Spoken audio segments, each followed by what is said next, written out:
تین صحابی تھے کعب بن مالک فرماتے ہیں کہ جب مسلمانوں کا لشکر روانہ ہونے لگا تو جیسی صحت اللہ نے مجھے غزوہ تبوک کے وقت دی تھی ایسی صحت میری پوری زندگی میں نہیں ہے، اور جتنی مالی کشادگی مجھے اللہ نے مختلف میں دی ہوئی تھی ایسی مالی کشادگی مجھے کبھی نہیں ملی، اور جتنا خوشحال اور فرصت مجھے خدا نے مختلف میں دی تھی اس سے پہلے پوری زندگی میں نہیں ملی تھی۔ سواریاں بھی میرے پاس نہیں تھی، حضور پاک تیاری فرما رہے تھے، تو میں نے جا کے دیکھا، میں نے کہا کہ میں تو تیار ہوں، میں چلا جاؤں گا۔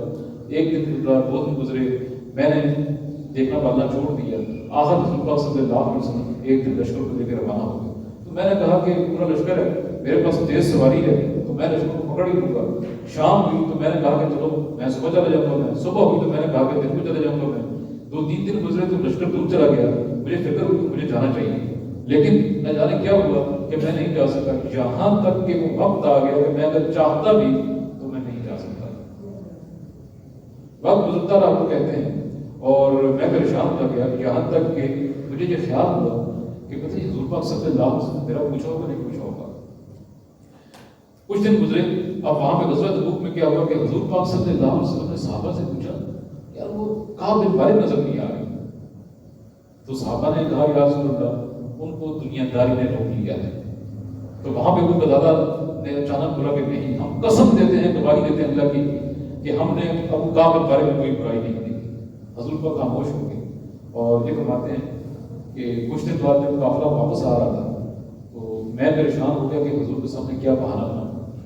میرے ذہن میں بہت سے بہانے آئے، اور وہ کہتے ہیں کہ جب میں مکہ مدینہ میں باہر نکلا تو مجھے یا منافق نظر آئے یا کوئی کمزور بیمار لاغر نظر آئے، اس کے علاوہ مجھے کوئی نظر نہیں آیا، سارے لوگ چلے گئے، اور مجھے اتنی شرم محسوس ہوئی کہ میں کیوں نہیں جا سکتا۔ حضور پاک واپس آنے لگے اور میں پریشان ہونا شروع ہو گیا، یہاں تک کہ مجھے لوگوں نے کہا کہ یہ بہانہ کر لو، وہ بہانہ کر لو۔ حضور پاک واپس آتے تھے تو حضور پاک کی یہ عادت مبارکہ تھی کہ آپ مسجد میں تشریف فرماتے، حضور جب بھی کسی شہر میں جاتے تھے پہلے وہاں کی مسجد میں جا کر نماز پڑھتے۔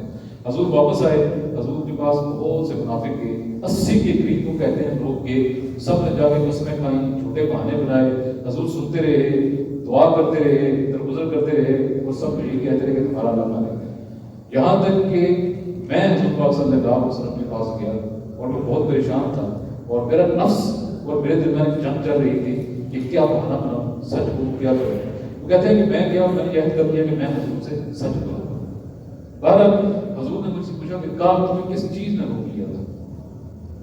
تو کعب فرماتے ہیں کہ حضور مجھے بولنے میں اللہ نے بڑی مہارت دی ہے، میں چاہوں تو آپ کے سامنے بہانہ کر سکتا ہوں، لیکن اس بہانے کا کیا فائدہ کہ میں جھوٹ بول کے آپ کو راضی کر دوں لیکن رب کو ناراض کر دوں۔ حضور میں سچ بولوں گا، مجھے اللہ نے ایسی صحت، ایسی فرصت، ایسی خوشحالی پہلے کبھی نہیں دی تھی، میں جی کی سستی کی وجہ سے نہیں جا سکا، میرے لیے معافی کی درخواست کیجیے۔ حضور نے فرمایا ٹھیک ہے تم جاؤ، اس معاملے کو دیکھتے ہیں۔ وہ کہتے ہیں کہ مجھے کیا کہ گھر آیا تو مجھے لوگوں نے بڑا برا بلا دیا کہ خدا کے بندے تم ایک بہانہ بنا دیتے تو تمہاری جان چھٹ جاتی۔ وہ کہتے ہیں یہاں تک کہ میرے جی میں آیا کہ واپس جاؤ۔ اچانک میرے ذہن میں خیال آیا، میں نے پوچھا کہ کیا میری طرح کوئی اور بھی ہے؟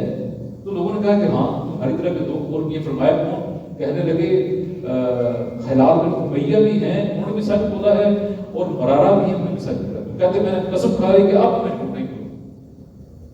اچھا یہ کہتے ہیں کہ گھر آیا تو ہمیں پیغام ملا کہ لوگوں کو منع کر دیا گیا کہ ان 3 لوگوں سے کوئی کلام نہیں کرے گا۔ اور یہ کہتے ہیں کہ میں مکہ کی گلی میں گھوما پھرا کرتا تھا، لوگ مجھ سے بات نہیں کرتے تھے۔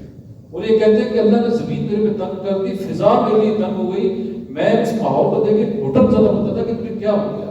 لوگوں نے مجھ سے ملنا جلنا چھوڑ دیا، بات کرنا چھوڑ دی۔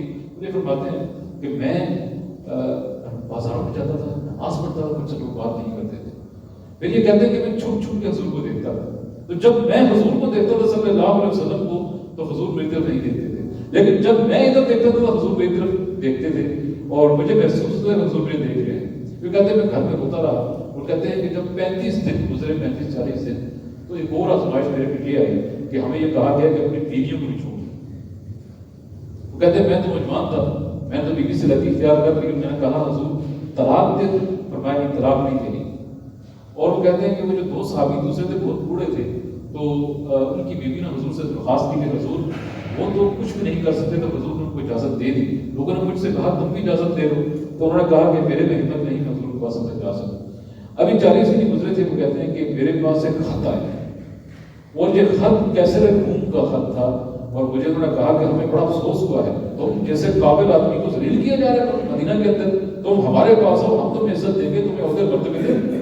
وہ کہتے ہیں کہ میں سمجھ گیا کہ یہ اور آزمائش ہے، میں نے اس خط کو جلا کے تندور میں پھینک دیا۔